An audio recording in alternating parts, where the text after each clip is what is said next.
呢個係 Open System Administration Part B 嘅片啦。咁我 Part B 我係搞咗 VPN 同埋 Docker 嘅。咁我而家用 Apache download 個 YI 加做 VPN 先，用 Slack 都得嘅，不過冇用。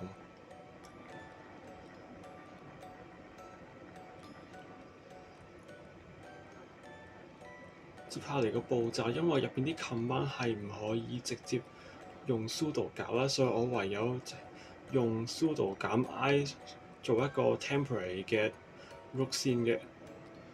咁呢個步驟係攞 Y 加嘅 public key 同 private key 嘅。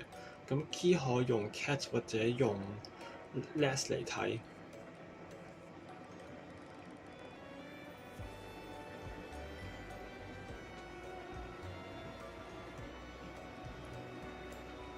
之後 server 嗰邊要確保佢可以將 IPv4 嘅 data transfer 俾另一部機度，所以要去 system control 呢個 config file 度改翻，可以直接打 command line，不過嗰個喺 restart 之後就會冇咗。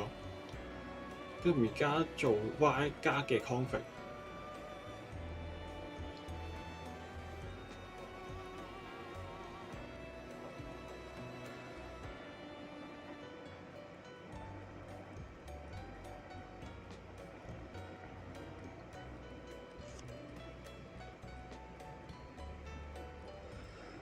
咁呢度啲 comment 因為佢係 config file 入邊係睇唔到單行井號嘅啦，咁唯有剷咗嘅。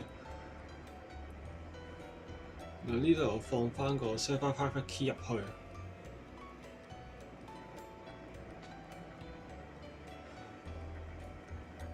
下邊 post up 係指將資料傳出去啦，咁 post 3係將資料攞翻嚟嘅。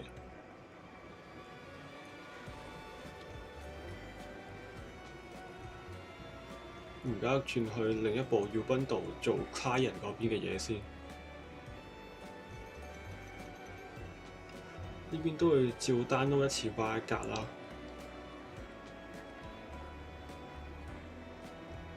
然後再重複攞翻 client 嘅 private key 同埋 public key， 咁都係要暫時轉做 root 先嘅。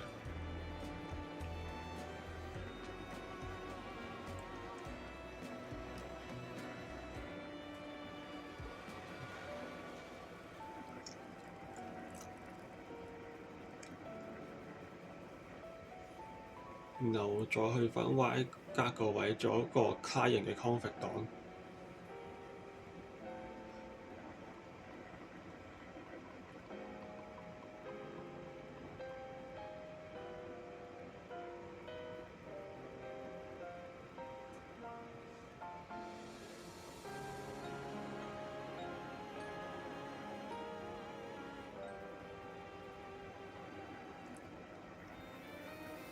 咁呢度放翻啱啱 server 嘅 public key 俾佢認啦，然後 private key 就照放翻 client 嘅 private key。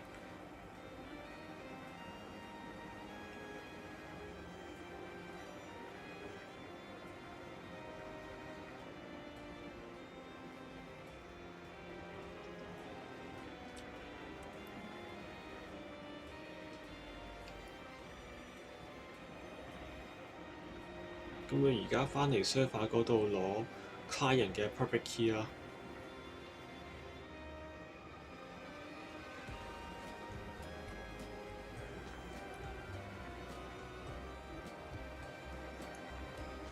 咁翻嚟去 client 呢邊嘅，我啱啱打錯啦，係要用 S03做 net 嘅，因為我改咗個 net 個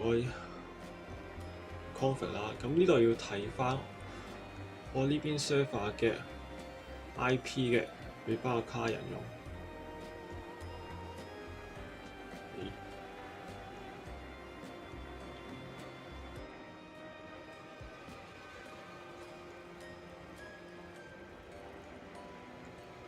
呢邊 start 就係開始個 Y 加 VPN 啦，咁 enable 就係指佢每次開機嘅時候都會自動開呢個 VPN。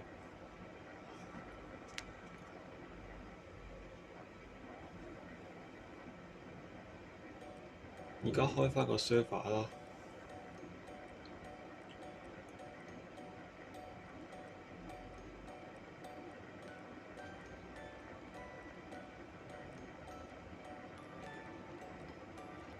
用 Wireguard Show 嘅話，可以睇翻佢啱啱啲 data 有冇連接成功啦。咁睇翻個 latest handshake 就得㗎啦。handshake 就代表佢兩部機成功連接到啦。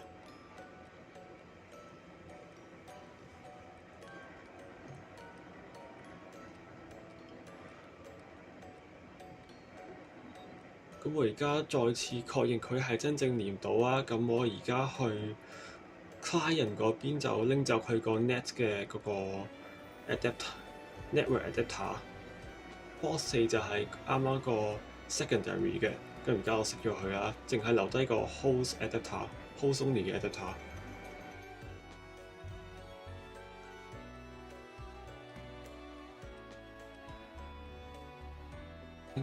係啊，你見到啊 wire 係得一個，然後 wire 隔離就啱啱個 VPN 淨係連接咗呢兩個啫。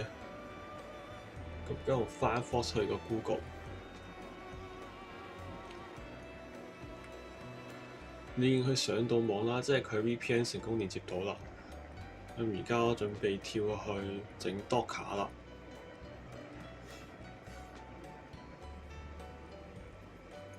咁 Docker 可以用翻佢本身網頁預設提供嘅 download 方法啦。咁我為咗方便起見，我照用 Apache download 算啦。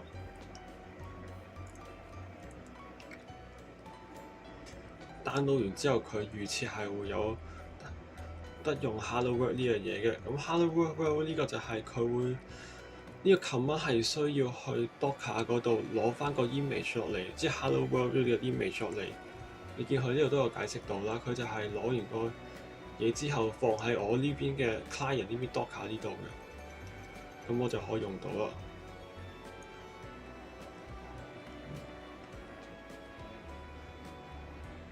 咁而家試翻用 NGX 嘅 Docker 去做一個 static page，呢邊都係見到啦。我係冇裝 NGX 嘅，咁如果佢見到我冇呢個 image 咧，就會幫我自動喺 Docker 佢哋 server 嗰邊俾我啦。咁可以去翻 localhost 8080度 check 嘅。呢個界面同 WAMP 一樣。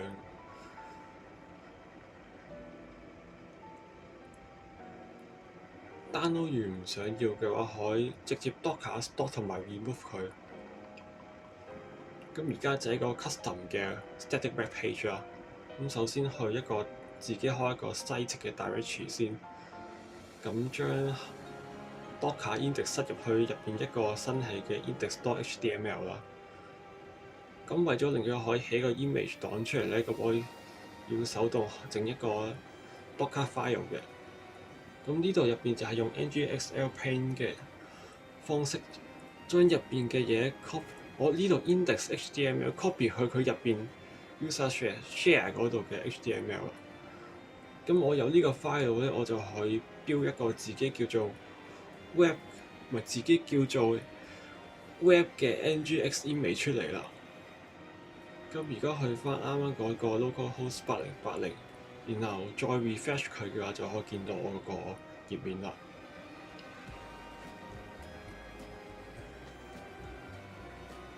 咁最後啦，呢度係可以去 check 翻啊，有咩 image 啊，有咩 container 啊喺度。咁你有見到啦 ，NGX 個就我啱啱整嘅 Hello World 就係一開始 download 埋嘅。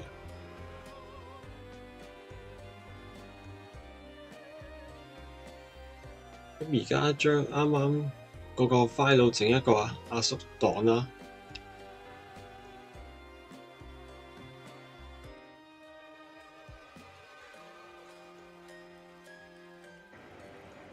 你有見到呢度有個 NGX.tar 嘅壓縮檔嘅。咁呢一樣嘢其實用 send 去另一部機之後，直接可以用 Docker load 完之後就 run 佢噶啦。咁呢度體驗到 Docker 嘅方便性啦，就係咁啦，完。